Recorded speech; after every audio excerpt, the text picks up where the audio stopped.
Hello there, guys and gals. Brian Miller here from the Star Wars Canon podcast, and tonight we are talking Star Wars Canon comics. About a week and a half ago, I put out my ranking video for the Star Wars Canon novels so far. Everything that had come out so far since our last ranking of the novels up until the end of 2020. So tonight we're going to be doing the comic books. We're going to be doing the same thing tonight as we did with the novels. This is the ranking of everything that's come out since episode 24 of the Star Wars Canon podcast, which I believe was on June 10th of 2019. So if you guys want an official ranking of where it stands before I get going on this, you can go back and watch that episode of the Canon podcast. It's available on this channel. I'll put a link in the description as well.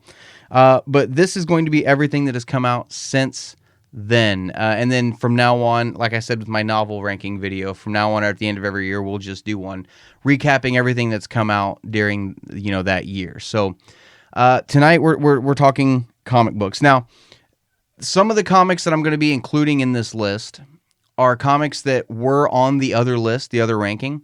But as of now, those comics were ongoing series are now wrapped up. They're finished. We've got them in, bags and boards in the long box. They're completed series. So now that they're completed, we have a better idea of where we can put them on the ranking list. And so I'm going to be talking about things like the first Star Wars run, for instance. It was 75 issues. It was still going strong the last time I did a ranking video, and that's on that ranking. But it was out since the last one, and it's finished up since then. So we're going to be talking about the completed run, if you would. A couple of other things I'd like to bring to the forefront before we get going on this. The High Republic comic and the Star Wars Adventures High Republic are not going to be on this list. Since they both debuted during 2021, they'll be on the ranking list for 2021. And one more thing I wanted to throw out there before we get going. If you're finding the Star Wars Canon library, the Star Wars Canon podcast YouTube channel for the first time, one of the philosophies that I try to live by, and I try to get everybody who's involved with the Canon podcast to kind of practice, is to be tolerant of everybody else's opinions. I know Star Wars, just the idea of Star Wars is a really, really, it's a golden opportunity for toxicity to start to shine through. I'm not saying all Star Wars fans are toxic, but there are some out there. So Star Wars can be a very wishy-washy subject for a lot of people. It can be trigger fuel, if you get what I'm saying. So this is just my personal opinion of the comic books. Your opinions may differ, and they probably should. Your ranking should probably be a lot different than mine.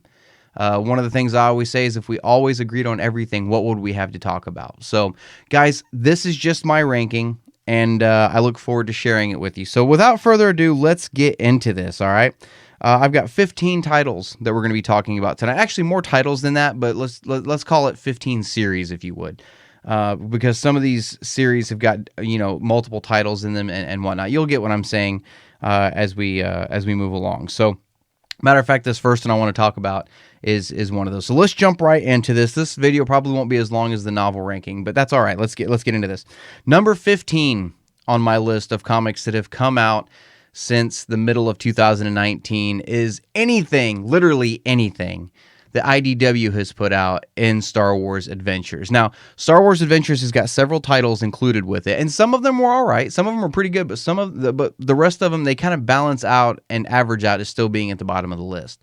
IDW has put out a couple of really good issues, but overall, the comics are geared more towards children, which is not a bad thing. That's not why they're low on the list. It's just a lot of it is retelling, and a lot of it is just kind of throwaway Saturday morning cartoon kind of stuff.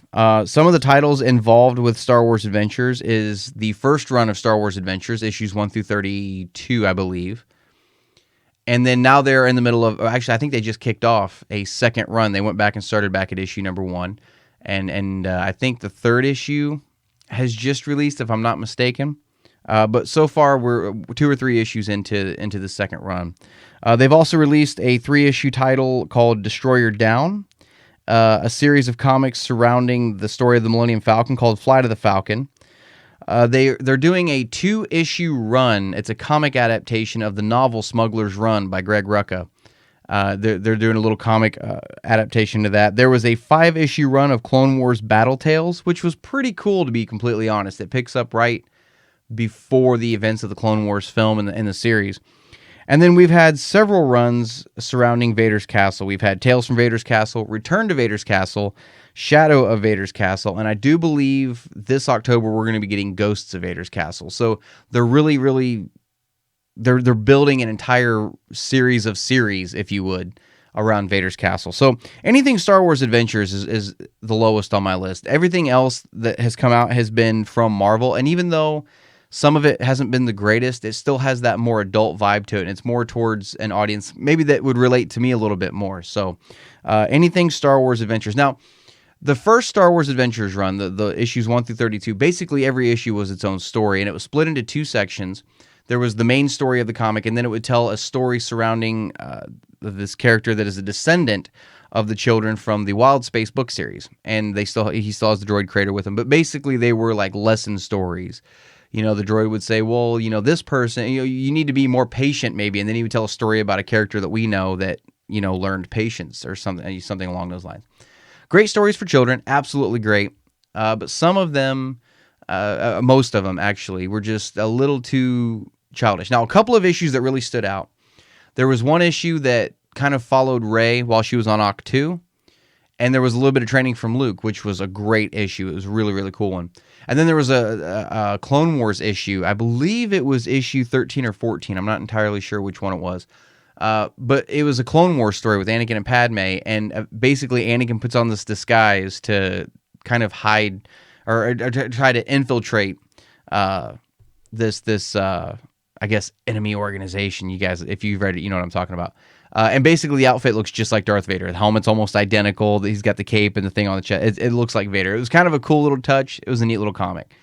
But everything else, you can pretty much write off as this is not essential reading. Not by a long shot. I believe IDW was the first publisher to bring Jackson the Rabbit back into canon with Kevin Scott.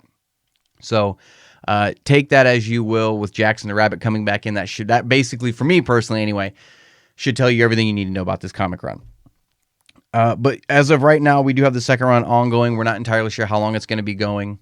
Like I said, it's only a few issues. And the first run of Star Wars Adventures went 32 issues. So there's no telling how long this one will go as well. So that is number 15 on my list. Anything that is IDW and is Star Wars Adventure. If it has the word Star Wars Adventures attached to it, it's probably going to fall into this category. So that's number 15 on my list.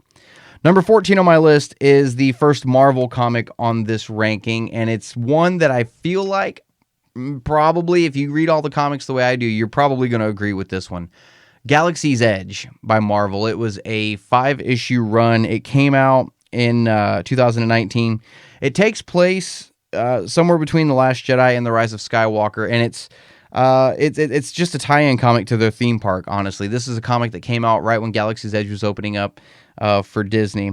The First Order is hunting the Resistance at Black Spire Outpost, and it's kind of it's this weird pseudo story that's going on that keeps referring back to some standalone characters and some other stories in canon that we've seen so far. There was an issue that featured Hondo Anaka, a story that featured Dr. Aphra. So honestly, this is my least favorite of the Marvel comics that have come out since the last time we ranked these. It's not on the bottom of my list by any means of the overall comic ranking, which I'll show you guys at the end of the video, but it's pretty far down on the list. So it was a 5-issue run.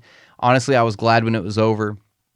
It was almost, I don't even know if this would be the right description for the artwork of the comic. It almost seemed, and you guys are gonna think I'm nuts at first, it almost seemed too detailed for a comic book. It was too much pen and ink, and I feel like it kind of detracted from what was actually going on up front. And then the story itself was just something that I feel like they wrote this comic just as a tie-in to the theme park, to Galaxy's Edge opening up, which, if you remember from my novel ranking video, if you guys watched that, at this point when this comic came out, I was already getting into that Black Spire fatigue that I mentioned in that video as well with the novels.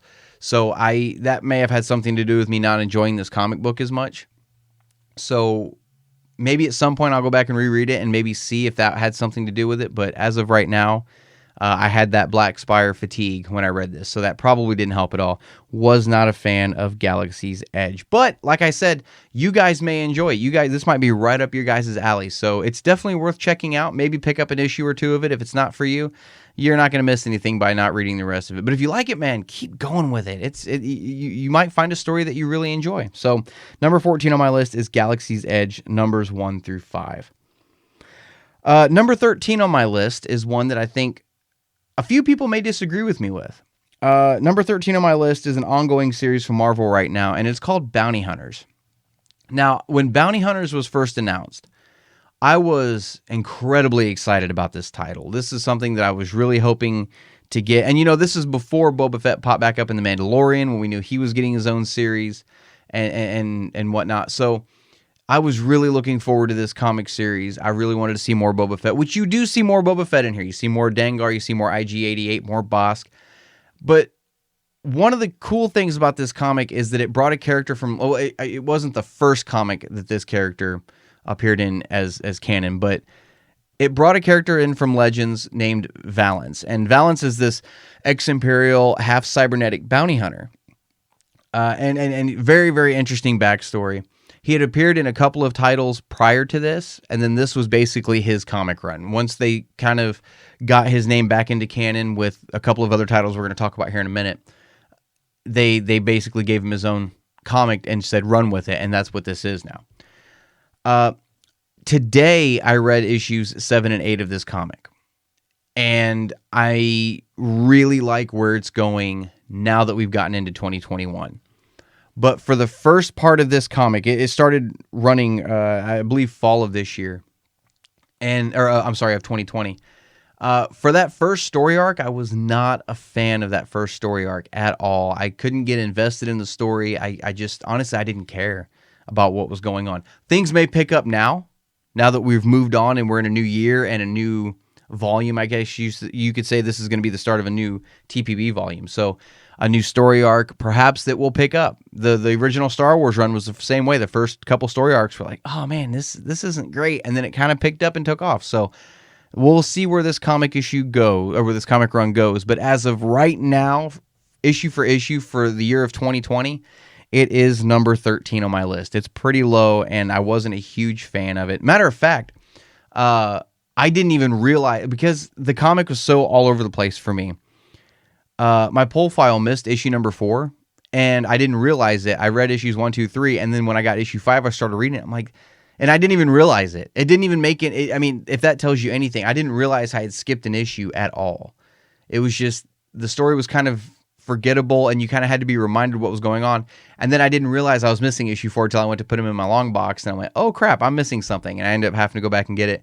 Reread issues 4 and 5, and it still didn't make that issue any better. So if that gives you any idea of what Bounty Hunters is like, which it's, like I said, we'll just wait and see what happens from here on out. I think there's a lot of potential for this series and for this character, for this Valance character, to be in canon now. And I think we may see them tap into that a little bit more moving forward. So take that as you will. Number 13 on my list is Bounty Hunters. Number 12 on my list is, it was a 5-issue run. It's called Target Vader. This was the first appearance of that character Valance I was just talking about. This is his first appearance into canon. It takes place right before The Empire Strikes Back. Valance is commissioned to hunt down the one and only Darth Vader. He puts together a bounty hunter crew to go after him. And this one was pretty good.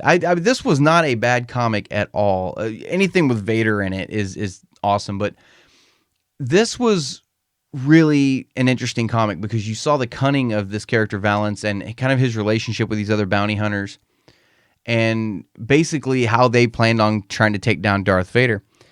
It was an interesting run. We, when it first was announced, we thought, or I did at least, I thought it was going to be another 5-issue Vader run. That's all it was going to be because they just finished up, I think, the second Vader run, the Dark Lords of the Sith run, and then they announced this and Dark Visions at the same time, and I'm like, so we're getting two, Vader 5-issue runs. It was interesting. It was honestly a very interesting comic. Reading it end to end, back to back, and as one massive story instead of 5 individual episode issues. It's a pretty good story beginning to end. It's definitely worth picking up. I definitely think that this TPB is one that belongs on a lot of people's shelves. Again, I'm not gonna say this is essential reading, but it is a very interesting story. That's really all I can say about it. It's very interesting. It's not really a story that'll keep you on the edge of your seat. It does seem like, I will say this, it does seem like every issue, the same kind of beats happen over and over and over again, kind of rinse and repeat kind of thing. But overall, it's pretty cool where everything ends up. And like I said, it was a great introduction of the character Valance back into canon. This was the title that brought him in from Legends back into canon. So very, very cool. Definitely worth picking up. Target Vader. That is number 12 on my list. Number 11 on my list is a tie-in comic for the video game Jedi Fallen Order. This is the title Jedi Fallen Order Dark Temple. It came out in 2019. It's 5 issues long. This comic honestly has next to nothing to do with the video game. The only thing that this comic really has in common with Jedi Fallen Order from EA is it follows Seer Junda, I think so you say her name, as Padawan when she's still under the tutelage of Cordova, whom we also know from Jedi Fallen Order. This is, you would think this would be maybe a story that had a lot to do with the Zepho, a lot to do with this holocron full of Force adept children. Not a damn thing to do with it. Nothing at all. It takes place somewhere between the Phantom Menace and Attack of the Clones, and it like I said, it follows Seer and her master. It really it's really got these vibes. Like if you guys read the Obi-Wan and Anakin comic. How it kind of had this, what's the word I'm looking for? It kind of had this, the look of the comic itself had this kind of brushstroke artistic look to it. This is along the same lines, and it honestly, it screamed Obi-Wan and Anakin. The same kind of relationship between the two, and it shows how headstrong Seer is. We saw a lot of that in Jedi Fallen Order, and kind of her potential for the dark side. We see a lot of that in here too, and we get a mention toward the end. I shouldn't say right at the end, but toward the end of the Zepho, and that's really the only tie-in we have to the video game itself. So it's, like I said, not essential reading. It's you don't even have to read this to know what's going on in the video game. You can read this comic without playing the video game and still know exactly kind of what's going on at that point with those characters. So it was just simply a tie-in to the video game because they knew the video game was going to be coming out soon, and they wanted to capitalize on maybe putting out another medium with the same characters in it. Along the same lines as what they did with the TIE Fighter comic and the first Alphabet Squadron novel. They knew that novel was coming out, and so they did a tie-in comic with it, if you would, from the opposite point of view, from the TIE Fighter pilot's point of view. That's really all it was. It was just basically saying, hey, here's the story that's coming out, but here's something else that could accompany it. That's really all it was. It had nothing to do with Trilla, her apprentice that we saw in Jedi Fallen Order, or anything like that. All of that happened well after the fact of this comic ending. So Jedi Fallen Order, which, don't get me wrong, it's still a good comic book. I still love anything Jedi Fallen Order, but this, like I said, really didn't have a whole lot of connection. It didn't have a whole lot of connecting tissue with the game other than the title and Seer and Cordova. And that's honestly really it. So if you really enjoyed those characters from Jedi Fallen Order, you might want to pick this one up as well, just so you can kind of add it to your collection and know the entire story of Cordova and Seer Junda and kind of what led up to what happened with Jedi Fallen Order. So that's number 11 on my list. Number 10 on my list, and it's kind of weird because this is a character that I really enjoyed up to a certain point. Can't bring myself to say that much anymore. This is the second run, which is an ongoing run, of Dr. Aphra. This Dr. Aphra comic, the second run, they ended the first run at, I believe, issue... I think it was around 40, if I'm not mistaken. Right around 40. This run picks up after the events of The Empire Strikes Back and follows Shelly Aphra on her same old shenanigans. I think what happened was, with the first Dr. Aphra run, I got to a point where by the time that comic wrapped up, I was happy to see it go. I enjoyed the Dr. Aphra comic for probably the first half of the run. And then after that, it began to get watered down. And I wasn't really interested in the situations they were putting her in. And, they ended up, well, I don't want to spoil anything for the first run. They ended up getting rid of a couple of characters that I really enjoyed. And I feel like it lost that spark that it had at the beginning that made it kind of special to me. I know a lot of people had a problem with the first Dr. Aphra run, and I was one of those people that was like, I think it's actually pretty cool. I see what they're doing. I can appreciate it for what it is. Now, the second run, on the other hand, it is the first story arc is pretty rough. It's basically Aphra hunting down this pair of magical rings. And I feel like they tried to go back to what made Aphra great in the first place, and I feel like it fell flat because she'd already gone through all this other stuff, been tangled up with the Empire, tangled up with the Rebellion, face to face with Vader and the Vader run. You know what I'm saying? So when you go back to just the simple stuff after that, it can come off as a little boring, and I think that's what happened with this first run. Now, today I read the first issue of the next volume of Dr. Aphra of this particular run. And it seems like it could be getting better, a lot like with what I said with the Bounty Hunters. So the story arc, I feel like they're setting up for this next arc, I think is going to be all right. But like I said, we'll see. But just for what came out in 2020, wasn't a huge fan of it. You're not going to miss anything by not reading this particular Dr. Aphra title so far. And I like I said, I hope it gets better as it goes. And it looks like it has the potential to get better. But I think it all falls in the writing. I think they really need to take a step back, and because Dr. Aphra has got a lot of potential as a character to be something not only essential to Star Wars, but something that people care about and people really find entertaining. And I think if they find that right writer for this run and really nail down, because Aphra's personality is all over the place, both series so far. I don't feel like she's really nailed down as a character.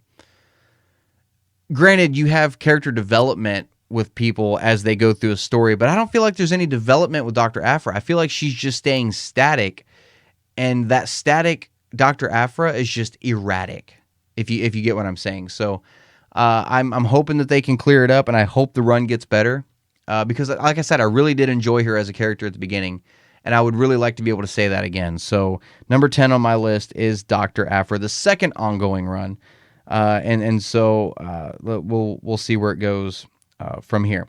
Number 9 on my list this year is a 4-issue run called Allegiance.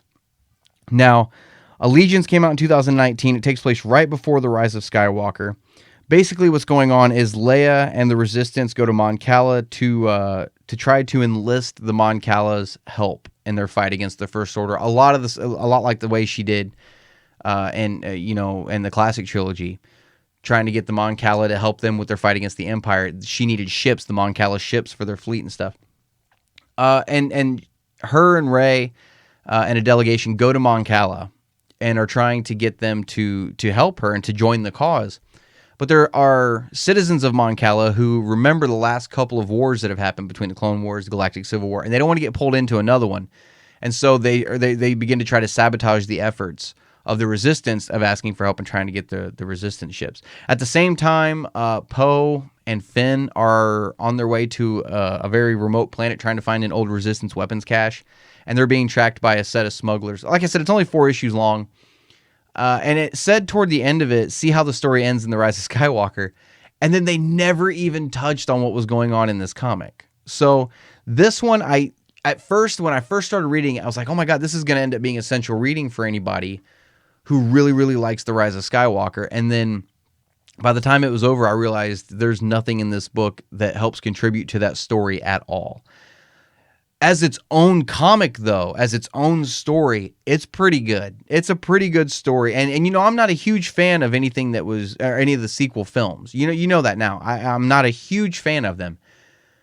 But this was a pretty good story with those characters, and I did find myself kind of caring about what was going to happen and kind of seeing kind of what these characters were going to go through for that character development I was just talking about a minute ago, and kind of get an idea where everybody stood before we got into the Rise of Skywalker. So it's a pretty cool run. What I found interesting about this run is that all 4 covers make one massive picture. They make one massive, I guess you could say, mural.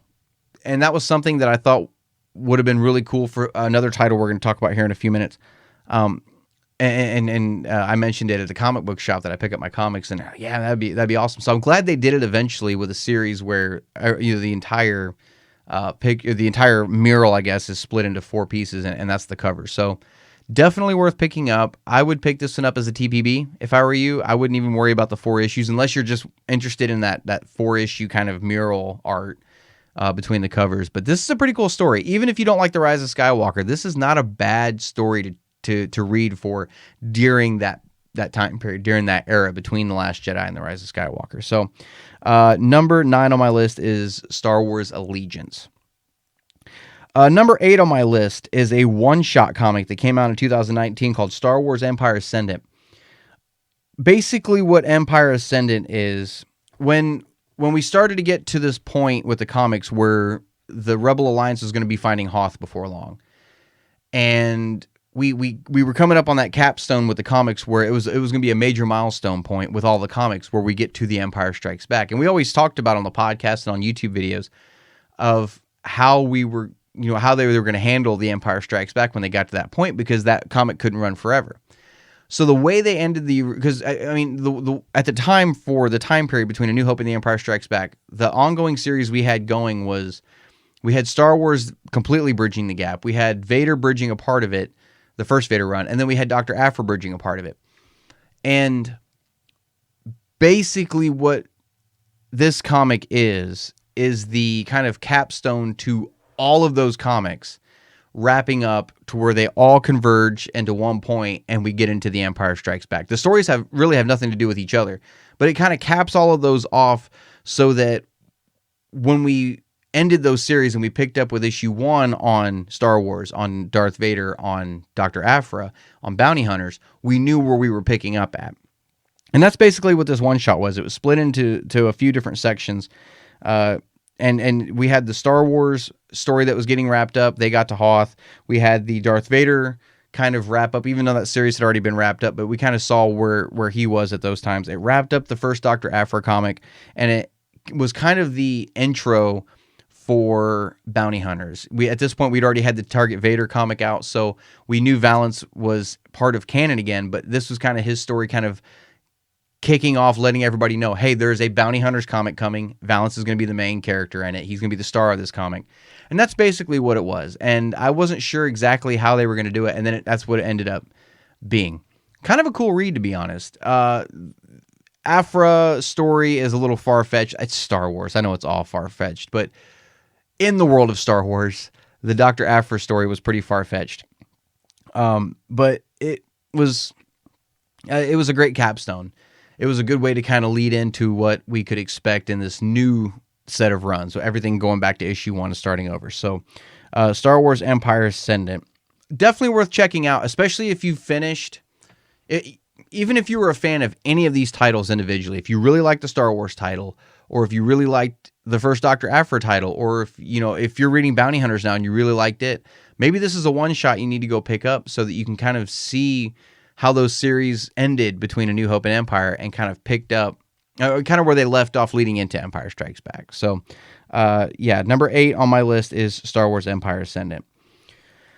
Number 7 on my list is an entire series that was just full of one-shots. And there's 3 of those on this list, actually, this year. Number 7 on my list is the Age of Resistance comics. They came out in 2019.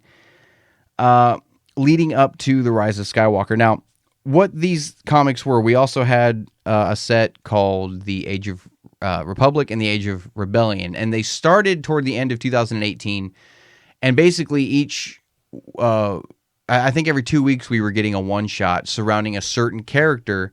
We did Age of Republic first, we got through Age of Republic, then we did Rebellion, and then by the time we got to Resistance and finished Age of Resistance, The Rise of Skywalker was coming out. So these are comics that came out over the course of a year, these 3 series. And so I have put The Age of Resistance at number 7. This was the last set of one-shots they put out before The Rise of Skywalker came out. And it included 9 different comics, and it surrounded 8 different characters, because the ninth issue was like a special. You know what I mean? Each title, each series had a special also. Age of Republic special, Age of Rebellion special. You get what I'm saying? So the characters that were involved in this series, Captain Phasma got a one-shot. And basically the story of that, there was a stormtrooper that was kind of envious of Captain Phasma's position with the First Order. Finn got a comic as a janitor. Finn saw a lot more than he should have. He was kind of there when he shouldn't have been as a normal stormtrooper. So he was seeing a lot of what was going on behind the scenes, and that's kind of what led to him kind of defecting in the long run. So Finn got a run. General Hux's issue was a lot of fun to read. It was basically, it was General Hux stranded on a planet with Kylo Ren, whom we know hate each other. And it was an interesting kind of dynamic between those two and where they ended up at the end of that comic. A very, very, very interesting read. Kylo Ren got his own comic where it was more of a character study on Kylo Ren, that issue was, because he wanted to be able to succeed where Darth Vader failed and wanted to be what Darth Vader was, but without being stuck under Darth Vader's shadow. So that was an interesting one as well. The Poe Dameron comic follows Poe Dameron while he's still a New Republic pilot. He has a crossover with Holdo, doesn't even realize it. And it's kind of an interesting little story for Poe Dameron. Rey got her own issue, which I thought was very interesting, considering what the story was. We see in The Force Awakens when she leaves to go find Luke, it's just goes into hyperdrive, comes out of hyperdrive at Octu, goes and finds him. But there was a lot more in between there that happened during that trip. It wasn't as uneventful as we were all led to believe. So that was an interesting story. One that I know a lot of people probably won't care about, but I'm still going to talk about it anyway because it's still Star Wars, whether you like it or not. Rose Tico got her own story. And it really did delve into the relationship between her and Paige and kind of their backstory and their relationship. There was an issue for Supreme Leader Snoke, which I adored this comic. This comic book, this issue, this story is Snoke. He's training Kylo Ren, and it's such a good story. I love it. I love the story so much. We see the Dagobah Darkside Cave again. Absolutely great issue. And then we had a special, the Age of Resistance special, that had 3 stories in it. One of them kind of reflected a little bit on Vice Admiral Holdo's background. There was a story of Maz Kanata who sent Han and Chewie on a mission that kind of goes awry like it always does. And then BB-8 had his own little story in there. So this was an interesting run. It was out of those 3 series, this was my least favorite, but I still really enjoyed it quite a bit. But these are just one-shots. Each one doesn't have anything to do with the ones before it. So you could go through and just pick and choose which characters you want one-shot comics for, and you can just pick up those. And if there's characters you don't care about, you don't have to worry about getting those issues. You're not going to miss anything. So Age of Resistance, that series is number 7 on my list. Number 6 on my list, moving forward, is one that we talked about on the last ranking video, but at this point has now been wrapped up. It's been capped off. It's a complete series now, and we've already moved on with a new run of it. And this is Star Wars. This is issues number 1 through 75. This is the 2015 to 2019. I don't remember what year it ended. I'm going to say 2020. This is the first comic released in the new canon, and this is like I said, this is the complete issues 1 through 75. This comic had its ups and downs, but overall, by the time we finished the story and figured out where everybody was going and kind of where it was going to lead to and how we got there, it was an amazing comic. Like I said, it had a little bit of a rough start. The first 5 or 6 issues were like, okay, we need to be picking this up pretty quick, otherwise this is going to fall flat. And it finally did. It finally started picking up. And it crossed over with the first Darth Vader run quite a bit. It crossed over with the first Dr. Aphra run at one point. And there were some really good stories in this comic. A couple of stories that, you could do without, but overall, there was some pretty cool stuff in here. We learned from this comic, that Luke and Vader had met before The Empire Strikes Back and had a little bit of a clash. We learned a lot of stuff. We really see the relationship between Han and Leia kind of pick up. We had the big I call it a publicity stunt, to be honest, because I feel like that's what it was. We had the big revelation that Han had been quote unquote married before to Sana Staros, whoever you want to call her. There was a lot of stuff that happened in this comic. We really see Luke dealing with, trying to figure out how to still learn to be a Jedi even though Obi-Wan's gone, and kind of where he's getting some of those lessons from and whatnot. So, interesting story. It really did push the narrative forward as far as the Rebel Alliance is concerned as well, and it did get us to Hoth. I feel like this comic did a really good job of bridging that gap between A New Hope and The Empire Strikes Back. And it does feel like its own comic run in and of itself. Like, it doesn't feel like, that it was a cliffhanger leading into The Empire Strikes Back. It did feel like it had a beginning, a middle, and an end. And if you just want to read that one comic run, you can definitely just read that one comic run. So, really did enjoy the Star Wars run, the first Star Wars run. And really, really enjoyed it, and I'm glad that they were able to really bridge that gap. So, number 6 on my list is the first Star Wars run, issues number 1 through 75. Number 5 on my ranking this year is the Age of Republic comic, and this is just like that Age of Resistance series, where it was a series of one-shots. Each character got their own little mini story, if you would. Age of Republic started in 2018, about a year before The Rise of Skywalker came out, and ran through 2019. We got stories for Anakin Skywalker. It's basically a brand new Clone Wars era story for Anakin. Very, very cool. Definitely worth picking up. Count Dooku got a one-shot. Dooku came face-to-face with an old student of his that he had taught, and he was already a Sith Lord at this point, but he was trying to mask that fact from his former student, who was still a Jedi, and it was kind of an interesting read. Darth Maul got a one-shot. Basically, it was a sequel comic. A sequel one-shot comic to his 5-issue run that he got. Very, very cool story. General Grievous got a one-shot, which General Grievous's one-shot was incredibly interesting because he was basically doing an all-out assault on the Force itself, and it's pretty interesting if you go pick up that comic. I'm going to save the next one for last because I do want to talk about it for a second, but I'm going to skip it. I'm skip over it for right now. Obi-Wan Kenobi got his own one shot, and this Obi-Wan Kenobi comic picks up immediately after the Phantom Menace, pretty close to the Phantom Menace, and it's Obi-Wan pondering how he's going to train Anakin, how he's going to relate to this boy to be able to train him, because they had a rocky relationship at the beginning. And it's really cool how he kind of ponders that. Padme Amidala got a story. It's her as a senator. She's trying to bring a new planet into the folds of the government of the Republic. Qui-Gon Jinn got his own one-shot. Very, very interesting character study on Qui-Gon, because it really focused a lot on where his loyalties actually lie, whether they're to the Jedi or to the Force, or, kind of his mentality when it comes to using the Force and maybe what the Jedi stand for. Definitely a cool issue. And then there was a special issue. It told 3 stories. There was a Mace Windu story and a Asajj Ventress story.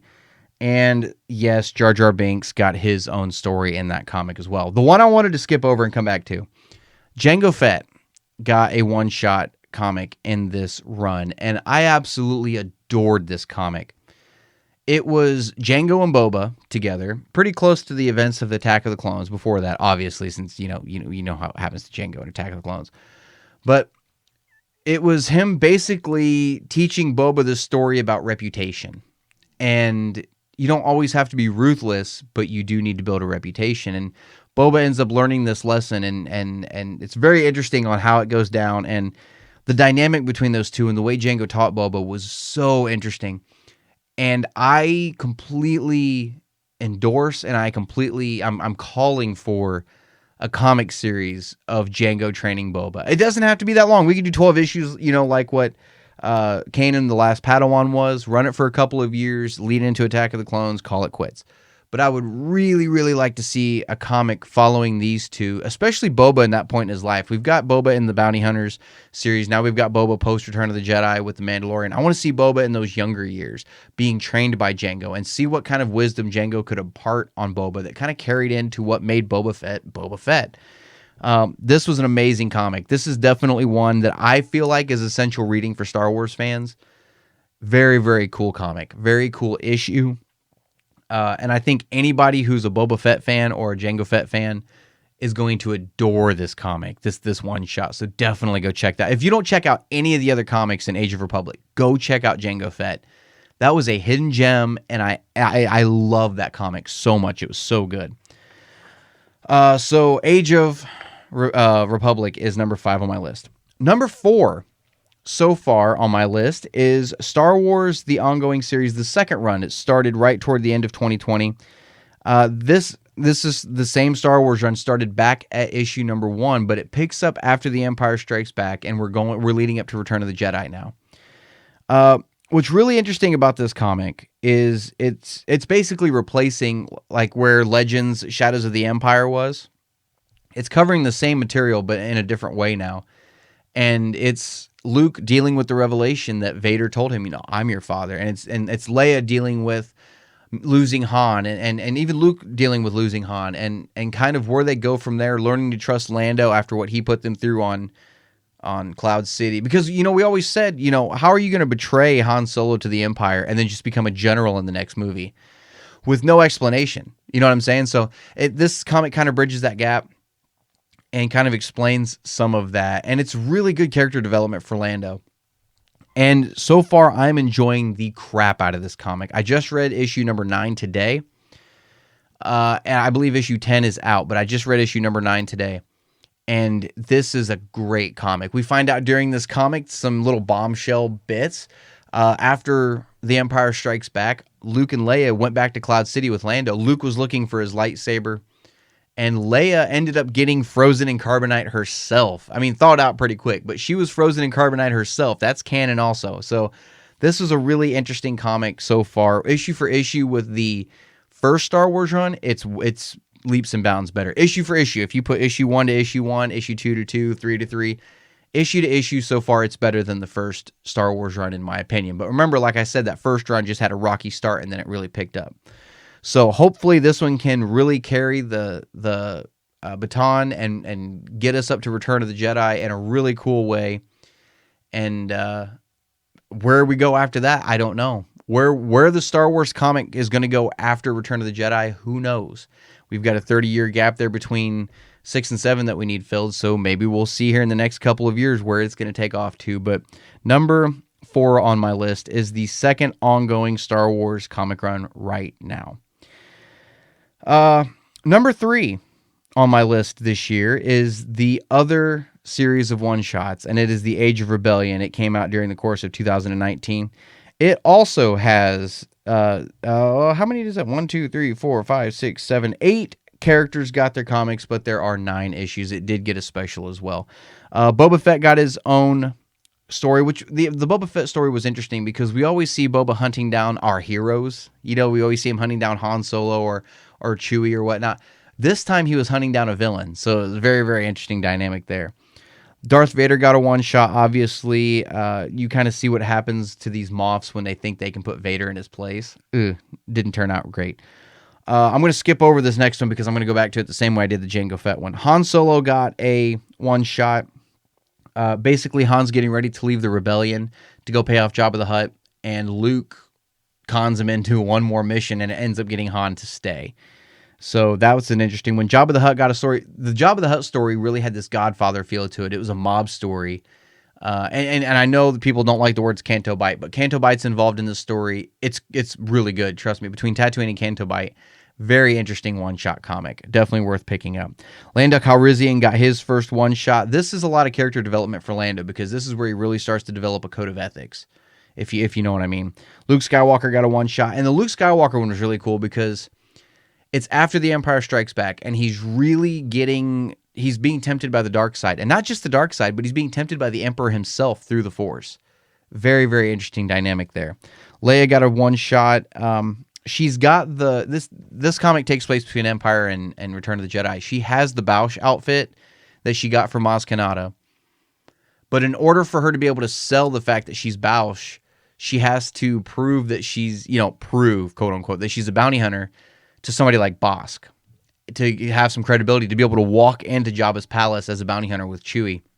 Very, very cool comic as well. There was a special issue. It had a IG-88's backstory. We saw a little story with Yoda on Dagobah. And then we saw a neat little story. I really enjoyed it. Between Biggs Darklighter and Jet Porkins. Absolutely loved that story. Very, very cool. Go check it out. You're going to laugh. But let's go back to the story that I skipped over for a second. Grand Moff Tarkin got his own one-shot. And I I love talking about this comic. Because when we talk about the novel for Tarkin, we always talk about how cold and calculating he was and what made him that way and kind of his backstory and the way his parents treated him and just his upbringing in general. And we see that carry over into his command as a Grand Moff in this comic. Basically what this is when he sends the order down to blow up Alderaan, there was hesitation on a couple of people's parts. And we see what happens when you hesitate in the Empire under the command of Grand Moff Tarkin. Loved this issue. Absolutely loved it. If you get one comic out of this run, get the Grand Moff Tarkin run, or the issue. Absolutely amazing. My jaw dropped. I will never look at Tarkin the same again. I knew he was a cold bastard, but I didn't realize how cold he could be. And it's weird saying that because we've seen him cold. Dude, go check out this issue. Oh my gosh. So Age of Rebellion is number 3 on my list. We're down to the top 2, guys, and I don't think they're going to be much of a surprise here, but we're still going to talk about them. Number 2 on my list is a comic that came out between the end of 2019 and the beginning of 2020. It was a 4-issue run, and it is The Rise of Kylo Ren. I absolutely love this comic book. This is the story that should have been on the screen. This is a story that I don't know why they decided to tell this in comic format. This is something everybody deserved to see, not just comic book readers. This comic takes place about 5 years before The Force Awakens, and it is the fall of Ben Solo to the dark side. And we see what really happened the night the temple got burned. And Luke says in Last Jedi, he took a handful of my students and ran off. He didn't take any of his students. He didn't take any of them. They chased Ben down because they thought he was guilty of all of this. And it's a very interesting comic. It's a really good origin story for Kylo Ren. We see a lot of the Knights of Ren in here. We see where the Knights of Ren got their name. We actually see Ren himself. We see a lot of Snoke really twisting Ben's mind at the time. And Snoke, he's not Supreme Leader of the First Order. He's not even affiliated with the First Order that Ben knows of. He's just this, old man, this old gardener, that, honest to God, the best way to describe it is it looks like he would have a restraining order against living anywhere near a school. That's honestly the way Snoke kind of comes off in this comic. Very fun read, though. Very, very fun read. We do see Luke a little bit in action. I know it's a comic book and it's not the same, but we do see Luke in action a little bit with Ben. We kind of see their relationship and kind of how it went, how those two got along. And we see Kylo build his lightsaber toward the end of the comic, and we find out why it's a crossguard. We find out a bunch of stuff about him as Kylo Ren. Very, very interesting. And what's cool is we're reading the new Vader run now. And this Vader we're getting in this new Vader run is along the same lines as where Kylo Ren is in his entire tenure, I guess you could say, his entire experience as Kylo Ren. He was never fully seduced, and we'll talk about it here a little bit more in a minute, but very interesting. A lot of character development in this comic, especially for Kylo Ren. It really does show that he's his own story, and that it just makes sense that this is, if you were put into this same situation as him, you can kind of understand and relate, and you get why he made the decisions that he did. Absolutely loved this 4-issue run. Like I said, it should not have been a comic. And I said that before the comic came out. And even after reading it and loving it, I still say it should not have been a comic. It should have been on a TV show somewhere or on the big screen. We should have seen it somewhere instead of having to, buy 4 issues of a comic book to read it. Overall, absolutely loved it. I feel like this is essential reading for anybody that likes Star Wars, especially if you really like the sequel films. Definitely check out this comic book run. You won't be disappointed. Very, very cool run. And pretty brutal at points, too. You won't be disappointed. So that is number 2 on my list. And number 1 this year for comics, and I don't think this is going to be a surprise to anybody because this is where they always seem to fall. This is the Vader run that is running right now. The ongoing Vader series started back at issue number 1. This is the series that's taking place between The Empire Strikes Back and Return of the Jedi. What's really, really cool about this version of Vader, because it seems like every time we get a series of Darth Vader, we had the first run, it was between A New Hope and The Empire Strikes Back. That was Vader who was seasoned, and he'd been Vader for a while, and he's kind of grown into who he is as Vader, kind of into that image. The second Vader run we got was what I call Vader Year 1, where it was him freshly in the suit, so it was a different kind of Vader. He was still getting used to the cybernetics. He was still learning the ways of the Sith, stuff like that. So it's a very different point in his life. He was a very different person. What's cool about this one is it takes place between Empire Strikes Back and Return of the Jedi. And so we see a Darth Vader that is, he knows that Luke is his son now. He's had this revelation that was in the first Vader run also. But at this point, he's come face to face with Luke after knowing the truth. Tried to get Luke to join him. Luke has said no, the same way Padme did when he told Padme, we can rule the galaxy together. It's the same thing all over again. But what's neat about this comic is that he decides to go and punish everybody he can that raised Luke in a way to make him want to say no to him when the time came. Absolutely awesome. We've always seen a lot of fan art, and I think that he even did it in some of the old Legends comics, if I'm not mistaken. If you guys have read them, let me know, because if I'm not mistaken, you correct me if I'm wrong. But I think in some of the Legends comics, Vader visited Padme's tomb, and that is part of this comic as well. And it's really, really interesting. The people that loved Padme so much and that really worked with her and kind of grew up with her and were around her for the last, last decade of her life, how they respond to, Vader being at her tomb, and they know who Vader is and all this stuff. They don't know who he is, but they know Vader. So it's a very interesting comic. And where we're at now is some of the best Darth Vader storytelling I've ever read in my life. The reason I say that is because basically the Emperor is giving Luke a re-education in fear. He tells Vader, you wouldn't be anything without me. Even your arms and legs, you wouldn't have those without me. And so he takes his arm and legs that he gave him and throws him back down on that same riverbank in Mustafar where he found him. And takes his lightsaber and tells him, you're not, use the Force, you make yourself something without me. You're gonna do this without me now. And it's insane where we're at so far. Ochi, the Jedi killer from The Rise of Skywalker, makes an appearance in this run so far. Guys, this comic is some of the best Star Wars storytelling that I've seen. And it's Darth Vader, man. Every time they announce a new Darth Vader run, I'm like, another one? Are you kidding me? This is just going to go on forever. And it seems like every Vader run just gets better and better and better and better. So that is number 1 on my list. This new Vader run, if you guys are not reading this, you guys need to do yourselves a favor and go pick this one up. Even if you're not a comic fan, go pick this one up. I just read issue 8 today, I think. Very cool.